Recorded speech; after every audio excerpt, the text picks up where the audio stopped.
अब अंतर्राष्ट्रीय संकट बहरीन में आकर यह उपस्थित हुआ है कि इस मंच पर केवल 2 ही लोग बचे हैं, राहत भाई और हम। तो हमने राहत भाई से कहा कि आप सदर मोहतरम हैं, आप आज की अध्यक्षता संभाल रहे हैं, तो आप मुझे खाकसार को अनुमति दीजिए कि मैं अपना पराक्रम प्रस्तुत करूं। तो उन्होंने मुझे कहा कि बेटा अभी रहो ने तो तुम, उससे पहले मैं पढ़ लूं। अच्छा, हम घर में सबसे छोटी बहू हैं, जैसे सबके पैर छूने हैं। हम घर में वैसे भी सबसे छोटे हैं, 5 भाइयों बहनों में हम शादी के किसी मौके पर जाते हैं तो मैं अपनी पत्नी से कहता हूं कि इधर से लग जाओ और सबके छू ले। इस चक्कर में कई बार बाइक और ड्राइवर के छू जाते हैं हम लोग। बाद में वो ड्राइवर कहता भैया ये तो हम थे, आप गलत पाँव पढ़ लिए। अरे मैंने कहा हम सियासत में भी तो ऐसे ही ड्राइवरों के पैर पड़ के आए, तू पढ़ लिया तो क्या कर लिया तेरा। तो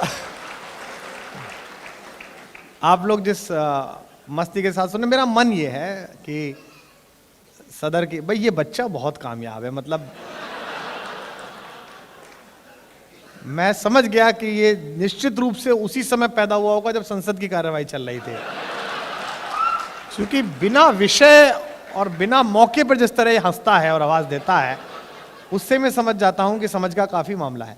तो मैं दोनों माँ बाप को प्रणाम करता हूं जिनके पूरे पराक्रम के बाद भी ये नहीं सो पाया है। अच्छा, जिस दिन मुशायरा नहीं होता उस दिन भी इतनी देर तक जगता है ये?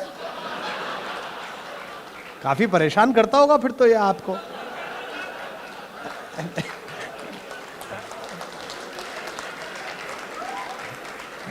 नाजिम का ये काम है कि वो आपको खामोश रख ले और आप सुनने में आ जाएं।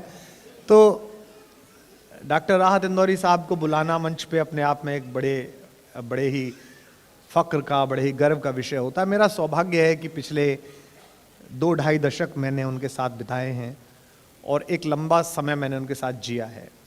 हम जब तक इस शरीर में होते हैं, कोई कवि कोई शायर, तब तक उसकी आदतों की चर्चा उसके कलाम से ज़्यादा होती है, लेकिन एक वक्त के बाद उसकी आदतें लोग भूल जाते हैं और सिर्फ उसके कलाम की चर्चा होती है। और यही उसकी अनश्वरता है, यही उसका शाश्वत होना है, यही उसका सदियों में सफ़र करना है। आप देखिएगा कि जब आप तारीख की क्लास पढ़ने के लिए गए थे, हिस्ट्री की क्लास पढ़ने के लिए गए थे, जो लोग कहते हैं ना कि भाई आप सियासत में भी हैं, आप शायरी में भी हैं, क्या ज़्यादा ठीक है? आदमी इन्वेस्ट करेगा तो 5 साल या 10 साल के धंधे में करे कि 1000 साल के में करे? सियासत 5 साल 10 साल की है, शायरी हजारों हजार साल का कारोबार है। जब तक इंसानियत रहेगी तब तक कविता रहेगी। जब आप हिस्ट्री की क्लास में जाते थे तो आपके सर, आपके टीचर, आपके प्रोफेसर, आपकी मैडम कहती थी कि अकबर कहता था, बाबर कहता था, सिकंदर कहता था। लेकिन जब आप साहित्य की क्लास में गए, हिंदी की, उर्दू की क्लास में गए, तो आपके टीचर ने कहा कि इस पद में कबीर कहते हैं, मीर कहते हैं, सूर कहते हैं, तुलसी कहते हैं, इस शेर में गालिब कहते हैं। यानी कि शायरी था हो जाती है और उसके बाद भी है बची रहती है, लेकिन सियासत है होते हुए भी कब था हो जाए, इसे केवल 5 साल बाद बटन दबाने वाले जानते हैं। तो राहत इंदौरी साहब ये हैं, मुझे एक किस्सा आपसे शेयर करना जो मैंने आज तक किसी से नहीं किया। आपने राहत भाई के जितने भी वीडियोस देखे होंगे दुबई के शारजाह के मुशायरे में, और मुझे निजामत करते हुए देखा होगा, उसमें एक लाइन राहत भाई अक्सर बोलते हैं कि डॉक्टर इसमें साइलेंट है। तो मैं और वो समझते हैं इस बात को और कोई नहीं समझता। लेकिन ये किस्सा ये हुआ कि राहत भाई का एक शेर एक दिन मैं सुन रहा था। मैंने सफ़र में राहत भाई से कहा कि राहत भाई आप जो शेर पढ़ते हैं कि आसमां लाए हो ले आओ, मेरे उजरे में नहीं और कहीं पर रख दो, आसमां लाए हो ले आओ ज़मीन पर रख दो, इसमें रख दो के बाद एक चीज़ साइलेंट होती है, तुम्हारी तो मैंने कहा ये गज़ल में नहीं ढलता लेकिन ये सुनाई देता है। तो ऐसा जब कोई शेर आता तो राहत भाई कहता डॉक्टर इसमें साइलेंट है। तो राहत इंदौरी एक वो शायर है जिसमें जितना शेर है उससे ज़्यादा वो शेर साइलेंट है, जो आपकी गिरहों में खुलता है, आपकी सोच में खुलता है, और यही शायर की सबसे बड़ी खूबी होती है। आज के दौर के सबसे खुदरंग शायर को बुला रहा हूं। मैं चाहता हूं कि पूरा सदन हाथ उठाकर जोरदार तालियों के साथ शायर वक्त जनाब डॉक्टर राहत इंदौरी का इस्तकबाल करें। बहुत शुक्रिया राहत भाई। सलाम करता हूं अहले बहरीन को। दोस्तों, मुझे नहीं मालूम था यहाँ आकर, मेरी आवाज़ आ रही है आपको? अभी थोड़ी देर में जब मैं बोलूँगा तो आवाज़ आएगी आपको। मैं अर्ज़ कर रहा था कि मैं जब यहाँ पर आ गया डाइस पर, स्टेज पर, तब मुझे मालूम पड़ा कि आज के मुशायरे की सदारत मुझे करना है। मैं प्रेसिडेंट बना दिया गया ये साजिश के तहत, समझिए। हिंदुस्तान में प्रेसिडेंट उसे बनाया जाता है जिससे कुछ काम नहीं लिया जाता है। यही शायद डॉक्टर को भी मालूम हो गया और नदीम साहब को भी मालूम हो गया। ये ज़रा माइक को देख लीजिएगा बीच में। मैं ये भी अर्ज़ कर दूं कि मैं बहुत एहतराम करता हूं नदीम साहब का।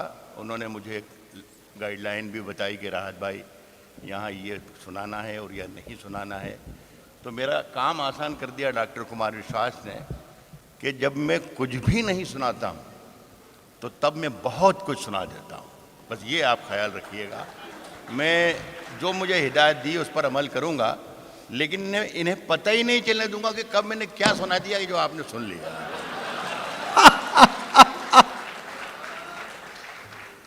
साफ कहता हूं कि सफर में आखिरी पत्थर के बाद आएगा। वाह! सफर में आखिरी पत्थर के बाद आएगा। सफर में आखिरी पत्थर के बाद आएगा। मजा तो यार दिसंबर के बाद आएगा। तो ये कोई 8-10 महीने से मैं ये शेर पढ़ रहा था पूरे हिंदुस्तान में, तो मुझसे मुशायरे के बाद लोग पूछते थे कि राहत भाई क्या मज़ा आने वाला है दिसंबर के बाद। खैर मज़ा आया, काफ़ी अच्छा मज़ा आया। अब मैं जो कुछ शेर सुनाने जा रहा हूँ इसमें आप तलाश कीजिएगा कि फिर एक नया सवाल होगा, इसका जवाब मैं अगले बरस मुशायरे में आपको दूंगा। सुनिए दोस्तों, एक मतला और एक शेर। जी। कहा है कि जाके ये कह दे कोई शोलों से। वाह! जाके ये कह दे कोई शोलों से, चिंगारी से। जाके ये कह दे कोई शोलों से, चिंगारी से। चिंगारी से फूल इस बार खिले हैं बड़ी तैयारी से। जाके ये कह दे कोई शोलों से, चिंगारी से फूल इस बार खिले हैं बड़ी तैयारी से।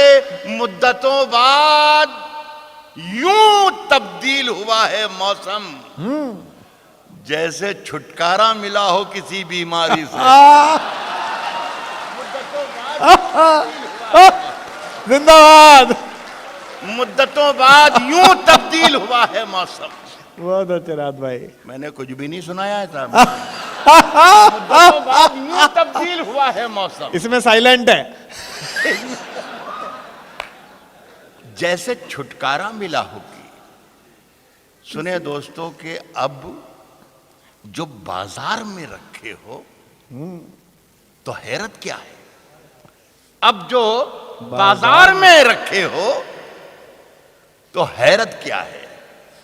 जो भी देखेगा वो पूछेगा कि कीमत क्या है।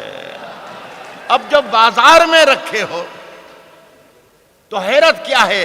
जो भी देखेगा वो पूछेगा कि कीमत क्या है। जो भी देखेगा वो पूछेगा कि कीमत क्या है। जो भी देखेगा वो पूछेगा कि कीमत क्या है। रोज इन ताजा कसीदों की जरूरत ही नहीं। आप तो इतना बता दें कि जरूरत क्या है। रोज इन ताजा कसीदों की जरूरत ही नहीं। रोज इन ताजा कसीदों की जरूरत ही नहीं।